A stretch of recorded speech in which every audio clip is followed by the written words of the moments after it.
Right, so just to give you an idea, just to retrace the steps, of my journey, the past couple of weeks. Um, I basically stayed at a place called Hook Mountain Lodge in the Drakensberg. That was in the first week of um, August, which was after the half Ironman. And if you look at a map, Hook is basically um, kind of in the corner of two provinces, and it's basically situated around about there, which is basically um, where the Free State province, Natal province, and Lesotho, which is an independent state. It's basically um, a boundary of three, two regions and one state, which is kind of interesting. So anyway, from Durban, I mean that's basically where I did the half Ironman.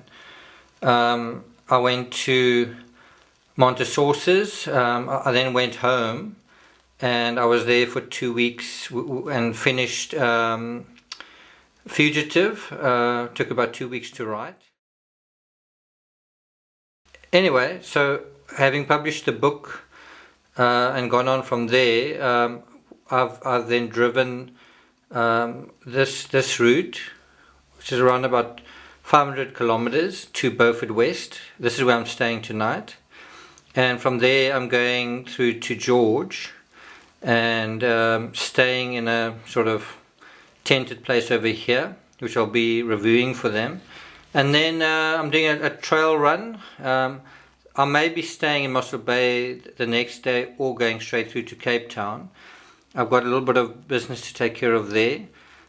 From Cape Town, I'm staying at my aunt's place over here in Valdriff, and then it's all the way up to Springbok, where I'll be staying at a place basically in this area, and then from there it's up into Namibia. This is the Namibian border, and the Fish River Canyon is there. And and this is to do basically research and photography for a magazine that I work for. And then I'll be bringing back the Mercedes that I've been given in Cape Town, and then returning home.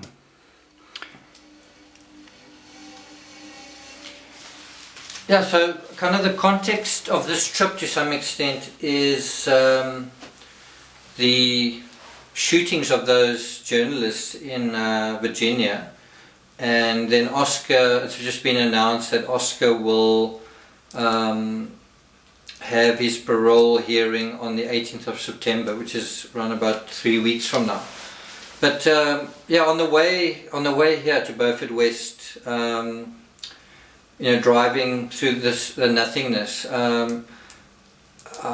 Lisa and I were WhatsApping, not on the road, but certainly I was catching up with messages, at various stops, and we were just speaking about how disgusting Flanagan's behaviour is, and it's what's just so, and it strikes you looking at this magazine and looking at this newspaper. You have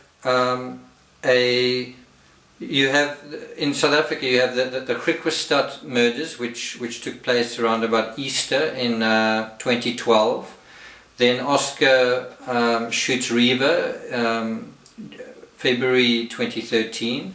Then January the 27th, you have the axe murders, where another guy in Stellenbosch wipes out his whole family. Now, obviously, these weren't the only crimes, but these were pretty big crimes which have captured the public's horror.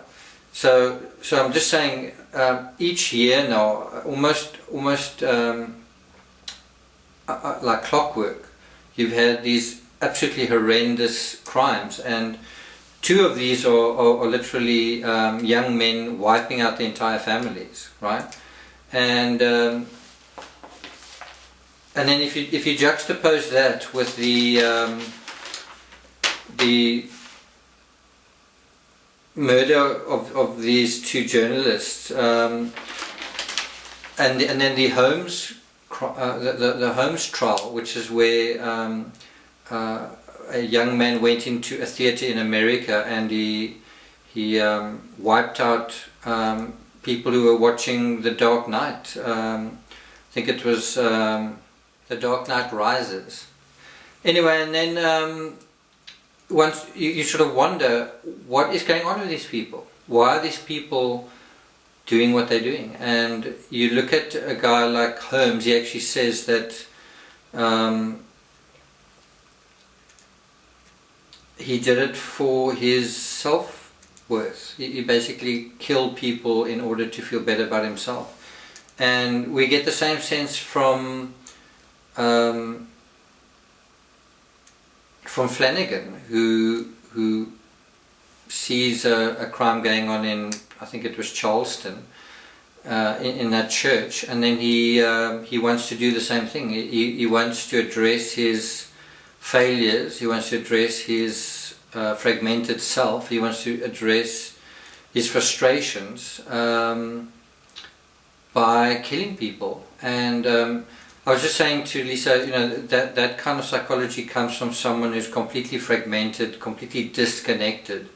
And so they have a fragmented, disconnected sense of how to address these feelings and these frustrations. And so where does that disconnect come from? Well, you know, I think it comes from the way I mean, look at this, look at how I'm staying here. I'm kind of alone in a hotel room in the middle of nowhere, and it's easy to feel disconnected.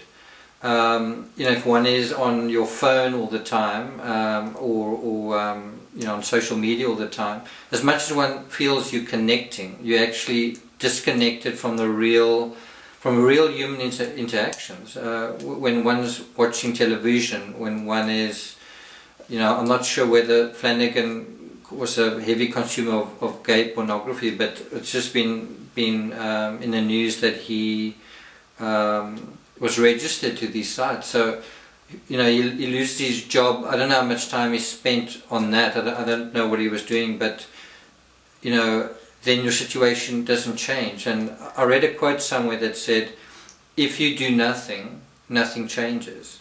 But the one thing that persists then is your situation, and then you start wondering, well, whose fault is this? You know, what have I done to deserve this? And the answer is, well, maybe nothing. You haven't done anything to change your situation. And then there's that jump, that leap to wanting revenge, wanting to avenge oneself on society. And you know, you've got movies out there like The Avengers. You've got you know, you've got TV series like The Blacklist, which are ultra violent and which addresses that sense of need for instant justice in people. And so when you're very lonely and you may be consuming this stuff a lot, you're watching a lot of TV, watching a lot of movies because you're unemployed. I think there's this cultural idea that by killing people, you matter, you know, and that kind of scapegoating is really tragic. It's a tragic psychology, but who's responsible for that? Well, here's the thing. The criminal, but also society. You know, it's our job to include one another. It's our job to be a community, and we need to sort of notice those who aren't. Obviously, everyone is responsible for themselves, but to some extent, we're also responsible for one another. And if there's one thing we can learn from these crimes, it is to connect ourselves to ourselves and to connect ourselves to the world.